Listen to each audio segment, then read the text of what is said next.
We've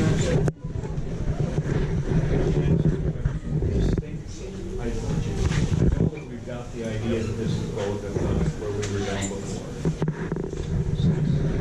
I think a lot of us, am I right? We're not understanding what the secret code of Christianity was. Okay. And what and just maybe just like a 30-second sum up of the facts for that, because I think a lot of us are confused. Okay. Because I didn't follow it either. I don't know. It might. Okay. Secret codes of Christianity are always carved when in places related to Jesus. It can be a fishing boat, can be an anchor, and a circle with an octagon. Okay? But the only place in Israel that holds in any excavation, especially in Jerusalem, because Jesus was here, is all three symbols of Christianity. The secret codes, yeah, I'm a Jew following Jesus, I'm a Christian, so I know this is the place. Thank you, sir, for showing me.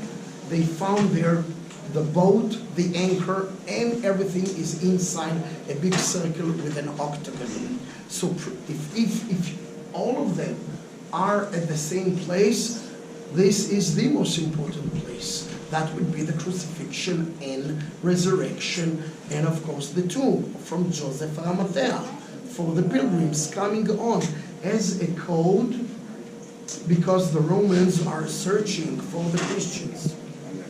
So I'm just going to repeat, and then you tell me if I'm right. So just like we have the Christian symbol, and you know how you had the ichthus in there, that the Greek that we always were taught was a secret code. There are other secret codes that in archaeology are pretty much proof positive that this is from the time of Christ. Right, stuff. first century. And so those where we were standing, those were found engraved in the walls. Yes. So we know that that is definitely something. It's not just a Catholic church that says, oh, we decide this is the place, but there is archaeological evidence saying that's the place, and it's all covered up. They protect it. Now, I understand it is kind of difficult to make any sense of this, because at least for me, even the times I can't make any sense of where I am, but at least that is something of extreme significance for the Christian church. Can you just clarify, this is the Holy Sepulchre? Yes. Okay. Yes. So around, you saw the big rotunda as we crossed there by the crazy line of pilgrims waiting 3, 4, 5, 6 hours to get inside for a marked tomb underneath, which we don't know. Maybe it is, maybe it's not. I don't know. But around the church, around the foundations of the church, you've got 29 others tombs. Now, most of the people can afford a 6 foot under. If you're rich, you'll actually dig a tomb in the rock. Takes money, takes time, right? You need someone to do that. It's not free. Joseph Arimathea, Yosef Haramati, he comes from the Ramah, the same place in the Judean desert that Jeremiah comes from, has money. He's a merchant. But he doesn't, I don't think he's so rich to be able to afford the center tomb. But one of the others around us should be the one under the church, so you can't see it. But just imagine around the church 29 other tombs. Okay? But of course, the Byzantines at the time of Monomachos, the emperor in the 8th century, wants to mark the central one because it looks more sexy. You know, it's the central one. Yeah. That's it. But he was not common, but he was a commoner, Jesus. So let's think common. But for some reason, 2 tombs are still outside and are not covered by the building, are not destroyed for some reason, since they started to come to this place. And again, Jesus is crucified, and then Mary Magdalene comes after 3 days. Why 3 days? I'm not going to the spiritual aspect. I'm going now to the cultural aspect. Why 3 days? In the culture of those days, after 3 days, you can declare a person is dead. Because it happened that the person was placed in a tomb, and they made sure they're going to close the tomb with some stones and some mud, so it's going to be a flimsy structure. And he can keep his way out. If he's only in a coma and he comes back home, honey, I'm home. It happens. But after 3 days, if he's still there, on the 4th day, you can declare he is dead. Okay? So, this is why, by the way, they waited. He said to Martha, let's wait with Lazarus 4 days, so everybody's sure that he's dead. Now I'm going to show you the power.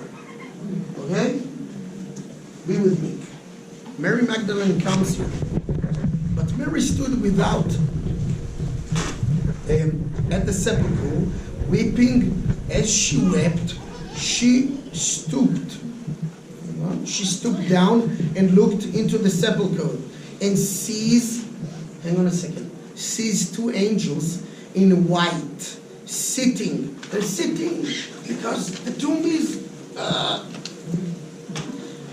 the one at the head and the other at the feet where the body of Jesus had lain. And they say to her, woman, why weep you? She said to them, it's in John 20 if you're asking, 12. Why weep you? She said to them, because they have taken away my Lord, and I know not where they have laid him. She sees 2 angels, one at the feet, one at the head. The feet is in front at the opening. The head is in back. 2 angels. Where did we see 2 angels? Ark of Covenant. I think Jesus is the covenant. This is why we do not need anymore, and this is why Harrison Ford was sent in Indiana Jones for the Ark of Covenant. But the Ark of Covenant is not anymore a material. It's Jesus. He's the Ark of Covenant. Everything that Jesus does happens to him, but he makes it happen, or says is not only performing the Old Testament, but the Old Testament is Jesus.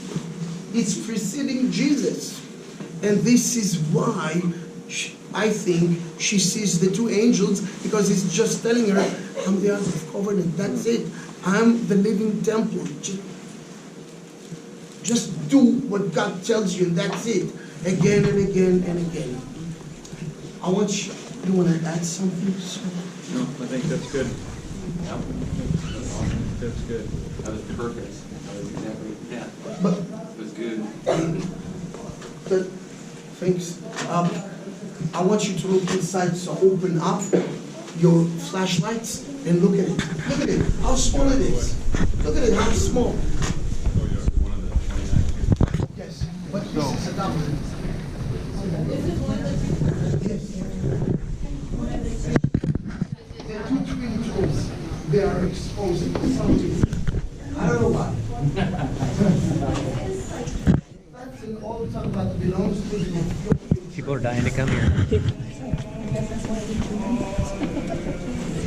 Why are you playing this